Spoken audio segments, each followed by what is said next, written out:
अस्सलाम वालेकुम। तो हमारे पास एक लॉन्ग क्वेश्चन है CS101 का। Write a pseudo code to find the number of pass students from the following list. The passing criteria is 50 marks. ये 5 नंबर का आ रहा है और ज़्यादातर स्टूडेंट्स को आ रहा है और मे बी आपको थोड़ा सा डिफरेंट हो जाए, लेकिन ये समझ के इंशाल्लाह आप लोग वो कर लेंगे। अब इसके अंदर पूछा क्या गया है, नंबर ऑफ पास स्टूडेंट्स पूछा गया है इस लिस्ट में से, कि इस लिस्ट में जो मार्क्स दिए गए हैं उनमें से कितने ऐसे स्टूडेंट हैं जो पास हैं। पासिंग क्राइटेरिया क्या दिया गया है, 50 मार्क्स का, मतलब जो बंदा 50 लेगा या 50 से ऊपर है वो लोग पास हैं। अब अगर देखा जाए लिस्ट में से तो हमें साफ नज़र आ रहा है कि कितने लोग पास हैं, लेकिन इसका सीडो कोड क्या बनेगा। अब यहाँ पे क्वेश्चन आता है कि what is pseudo code. Pseudo code क्या होता है। तो pseudo code is a simplified way of writing programming code using plain language to describe algorithm steps. Pseudo code क्या है, एक वे ऑफ राइटिंग है प्रोग्रामिंग कोड को लिखने के लिए। कोड को लिखने के लिए वे ऑफ राइटिंग है जिसमें प्लेन लैंग्वेज का यूज़ किया जाता है और एल्गोरिथम स्टेप्स आपने लिखने हैं, स्टेप बाय स्टेप लिखना है। मतलब जो चीज़ आप कोडिंग करते हैं, पाइथन या C++ कोई भी करते हैं, उनके स्टेप्स आपने प्लेन लैंग्वेज में लिखने हैं, ना कि कोडिंग लैंग्वेज में। अब इस क्वेश्चन के जवाब की बात कर लेते हैं, आंसर की। तो सबसे पहले हम क्या करेंगे, क्योंकि हमें नंबर ऑफ़ स्टूडेंट्स लेने हैं, कहाँ से लेने हैं, वो लिस्ट में से लेने हैं, तो जाहिर सी बात है एक फंक्शन क्रिएट कर लेंगे, या फिर कह सकते हैं कि एक अरे क्रिएट कर लेंगे। उसको सीडो कोड में कैसे लिखते हैं, हम एक वेरिएबल का नाम रख सकते हैं स्कोर्स, और उसके आगे वही लिस्ट ले लेंगे जो हमारे पास थी, गिवन थी। उसके अंदर सारी लिख ली गई हैं कि 20, 58, 90 या जो भी था। अब हमें क्या करना है, हमें पता करना था कि कितने स्टूडेंट्स हैं। तो उन स्टूडेंट्स को कहीं स्टोर करने के लिए एक वेरिएबल चाहिए। तो वेरिएबल किसी भी नाम का आप रख सकते हैं। मैंने यहाँ पे अगर पास काउंट रखा है तो आप किसी भी नाम का रख सकते हैं। पास काउंट इज इक्वल टू 0। अभी हम 0 करेंगे, इसी के अंदर हम काउंट करेंगे कि कितने स्टूडेंट्स बन रहे हैं। नेक्स्ट हम क्या करेंगे, अब उस लिस्ट में से हमें चेक करने हैं कि कितने स्टूडेंट्स पास हैं, तो उसके लूप का यूज़ करेंगे। तो लूप को देख लेते हैं। लूप क्या है यहाँ पे, इफ़ स्कोर, स्कोर हमने ऊपर जो रखा है इज इक्वल टू या फिर ज़्यादा है, ये greater than and is equal to लिखा हुआ है 50। मतलब अगर 50 के बराबर है उस लिस्ट में से कोई, या फिर उससे ज़्यादा है, तो क्या करो, लूप के नीचे वैसे तो हम काफ़ी चीज़ें कोडिंग में यूज़ करते हैं, लेकिन एल्गोरिथम में जैसे कि प्लेन लैंग्वेज की बात की गई है, तो यहाँ पे बहुत सारी चीज़ें कोडिंग वाली यूज़ नहीं होती। यहाँ पे हम लिखेंगे if score greater than is equal to 50, और आगे कॉलन लगा के नीचे क्या लिखेंगे, जो भी हमने काम करवाना है। तो अगर तो ऐसा है तो क्या करो, pass count is equal to pass count plus 1 कर दो। अब इससे क्या होगा कि पास काउंट हमने ऊपर 0 रखा था, उसके अंदर जब प्लस 1 होगा तो वो 1 हो जाएगा। लूप अगेन चलेगी, अगेन वो देखेगा अगर किसी के 50 या 50 से ज़्यादा है तो वो अगेन क्या करेगा, प्लस 1 कर देगा। यानी कि वो जो लिस्ट है, लिस्ट को हर दफ़ा वो चेक कर रहा है। चेक कैसे कर रहा है, फर्स्ट टाइम लिस्ट में जो पहला बंदा था उसने उसको चेक किया, उसके अगर तो 50 था तो उसने प्लस 1 कर दिया, अगर 50 प्लस था तब भी प्लस 1 किया, अगर 50 से कम है तो वो सेकंड बंदे के पास चला गया। इसी तरह उसने हर बंदे को चेक करना है लिस्ट में से। जितनी दफ़ा 50 या 50 से ज़्यादा मार्क्स होंगे उसने प्लस 1 कर देना है। इससे क्या होगा, पास काउंट के अंदर हमारे पास वैल्यू आएगी कि कितने स्टूडेंट पास हैं। अब हमारे पास क्या हुआ है, पास काउंट के अंदर हमारे पास मौजूद हो चुके हैं कि कितने स्टूडेंट्स पास हैं। जितने भी होंगे, जाहिर सी बात, 1 2 3 4, जितने भी प्लस 1 हुए हैं। उसके बाद हमने क्या करना है, हमने जवाब देना था कि कितने स्टूडेंट्स पास हैं। उसके लिए हम प्रिंट कर देंगे। प्रिंट के लिए सीडो कोड में क्या यूज़ किया जाता है, प्रिंट का लफ्ज़ यूज़ किया जाता है और ब्रैकेट में लिखते हैं। प्रिंट ब्रैकेट में हम क्या लिखेंगे, ये जो डबल कोमास में लिखा है, ये यहाँ पे आप जो मर्ज़ी लिख सकते हैं, या ना भी लिखें तो, या फिर नंबर ऑफ़ पास स्टूडेंट्स लिखते हैं, जो भी मैंने लिखा है ना, number of pass students is, और आगे वही डबल कोमा बंद किया है और आगे कोमा डाल के पास काउंट लिखा है। पास काउंट एक वेरिएबल था, तो पास काउंट में जो भी जवाब आया होगा वो यहाँ पे प्रिंट हो जाएगा। अब पास काउंट में आई थिंक 4 जवाब बनता है, तो यहाँ पे 4 प्रिंट होगा, तो हमारा जो जवाब है वो 4 आ जाएगा।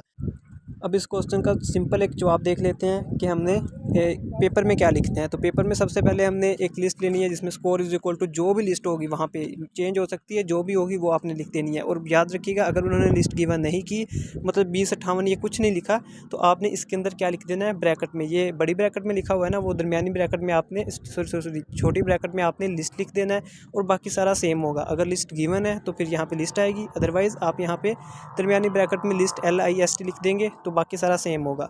उसके बाद अगर गिवन 50 है तो 50, वो जो हमने लूप यूज़ की है, अगर कोई और है तो वहाँ पे भी चेंजिंग होगी थोड़ी सी, बाकी चीज़ें सेम आएंगी। अब देख लें कि ये जो मैंने जवाब लिखा हुआ है, आपने एज इट इज़ वैसे ही लिखना है। सबसे पहले लिस्ट दे देनी है ऊपर, फिर पास काउंट 0 कर देना है, उसके बाद लूप यूज़ करनी है जिसमें 50 इज इक्वल टू, या जो भी उसने कंडीशन दी है वो यहाँ पे लगानी है। उसके बाद पास काउंट प्लस 1 और प्रिंट कर देना है नंबर। अब अगर तो उन्होंने जो पूछा था, उन्होंने कहा था कि सीडो कोड लिखना है, इसलिए हमने ये सीडो कोड देना है। अगर वो MCQs में या शॉर्ट क्वेश्चन में पूछ लें कि जवाब दें कि कितने स्टूडेंट आएंगे, तो वो 4 आएंगे, तो वो जवाब भी हमें लिखना पड़ेगा, मतलब सेपरेट सिर्फ जवाब =4 करना पड़ेगा। वैसे तो इससे जवाब आ जाएगा, लेकिन ये सीडो कोड है। तो अगर सीडो कोड लिखने के लिए कहा जाए तो ये है। अगर आपसे MCQs में या क्वेश्चन में कुछ पूछा जाए उसमें तो फिर लिखने की ज़रूरत ही नहीं है, वो अपनी कॉमन सेंस यूज़ करके उसको सिर्फ जवाब दे सकते हैं। नेक्स्ट क्वेश्चन नंबर 2 है हमारे पास, जिसमें हमें आउटपुट लेनी है किस चीज़ की, A1/B1 - C1 over 3 and multiply by 10। ये दो इक्वेशंस हैं, एक्सप्रेशंस हैं, इनका हमने जवाब देना है। और इसमें हमें गिवन की गई है रकमें, जो है A1 की 25 है, B1 की 12 है और C1 की 6 है। अब इसमें आपने इसको हल करने में एक चीज़ याद रखनी है। ये बताने का मकसद ये है कि आपको CS 101 में फाइनल टर्म में इस तरह के क्वेश्चन आ सकते हैं। आपको जस्ट बोर्ड मार्क्स रूल को याद रखना है कि किस तरह से हम इस इक्वेशन को हल करेंगे। बोर्ड मास में बेसिकली होता क्या है, जो भी हमारे पास गिवन एक्सप्रेशन या इक्वेशन होती है उसके अंदर सबसे पहले हमने देखना होता है कि कहीं ब्रैकेट तो नहीं यूज़ हुई। अगर तो दरमियानी ब्रैकेट का यूज़ हुआ है तो सबसे पहले हमने वो उसको हल करना होता है। उसके अंदर या फिर बाहर अगर हमें वो ब्रैकेट नहीं मिली या फिर कहीं भी हमें ऑर्डर मिलता है तो उसके बाद सेकंड नंबर पे हमने ऑर्डर को चूज़ करना है और उसको हल करना है। तीसरे नंबर पे हमने देखना होता है डिवीजन। डिवीजन अगर कहीं पे है तो उसको हल करना है। उसके बाद हमने आना है अपने मल्टीप्लिकेशन की तरफ, देन सब्सट्रैक्शन और उसके बाद एडिशन। तो मैथ की किसी भी इक्वेशन को सॉल्व करने के लिए हमें कुछ इस सीक्वेंस से चलना होता है। तो यहाँ भी हम इसी सीक्वेंस का यूज़ करेंगे जिसमें हम बोर्ड मास रूल को मद्देनज़र रखते हुए इन इक्वेशंस को हल करेंगे। तो आइए देखते हैं इसका आंसर। तो यहाँ पे मैं जो गिवन इक्वेशन है अगर हम उसके अंदर देखें तो सबसे पहले ब्रैकेट यूज़ हो रही है, तो हम ब्रैकेट को सबसे पहले करेंगे। तो ब्रैकेट करते हैं, ब्रैकेट के अंदर देखें तो उसके अंदर दो तीन और चीज़ें हैं, यानी कि एक और ब्रैकेट है और उसके बाद डिवीजन है, तो हम एक और ब्रैकेट है तो उसकी तरफ चलते हैं। उस ब्रैकेट को पहले सोल्व करेंगे। उसके अंदर भी अब दो चीज़ें हैं, एक डिवाइड है और एक डिवीजन है और एक सब्सट्रैक्शन है। तो उसके अंदर भी हम सब्सट्रैक्शन को पहले करेंगे। तो ये एक तरीकाकार होगा जिसके थ्रू हम इस क्वेश्चन को सोल्व करेंगे। तो यहाँ पे हम थोड़ा स्पीडली अपने पहले क्वेश्चन को सोल्व करते हैं, जहाँ पे मैंने आपको बताया कि क्योंकि हम ब्रैकेट के अंदर डिवाइड है जो वो सबसे पहले हल करेंगे। तो उसके लिए C1/3, उसके अंदर 6/3 आ गया, उसका जवाब 2 आ गया।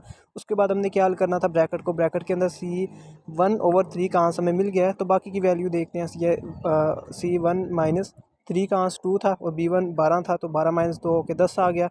इसी तरह नीचे आए तो स्टेप 3 में हम लोगों ने उसको डिवाइड कर दिया A1 को पूरी ब्रैकेट पे।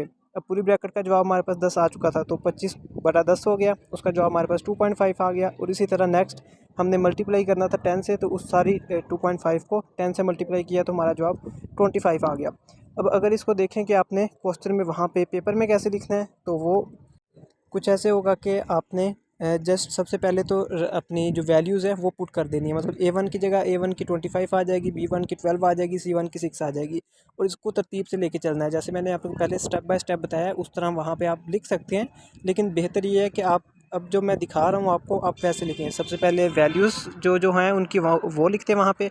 उसके बाद सब कुछ सेम आता रहेगा, लेकिन जो चीज़ हमने करनी है, मतलब जो चीज़ सोल्व करनी है, लाइक C1/3 हमने सबसे पहले करना था, तो उसको हम सोल्व करेंगे, बाकी सब कुछ वैसे ही आ जाएगा। उसकी जगह 2 आ गया, बाकी सेम आ गया। इसी तरह नेक्स्ट स्टेप में हमने 12 - 2 करना था, तो उसकी जगह 10 आ गया, बाकी सब सेम आ जाएगा।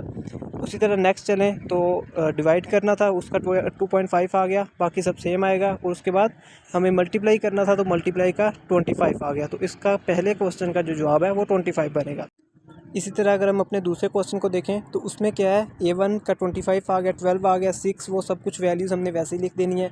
इसमें फ़र्क क्या था कि माइनस की जगह प्लस है और 10 की जगह 100 है। तो इसको भी हम एज इट इज़ करेंगे। सबसे पहले 6/3 2 आ गया, उसके बाद 12 + 2 उसका 14 आ गया, और उसके बाद 1.67 आ गया, मल्टीप्लाई किया 100 से, तो उसका जवाब 166.67 आ जाएगा।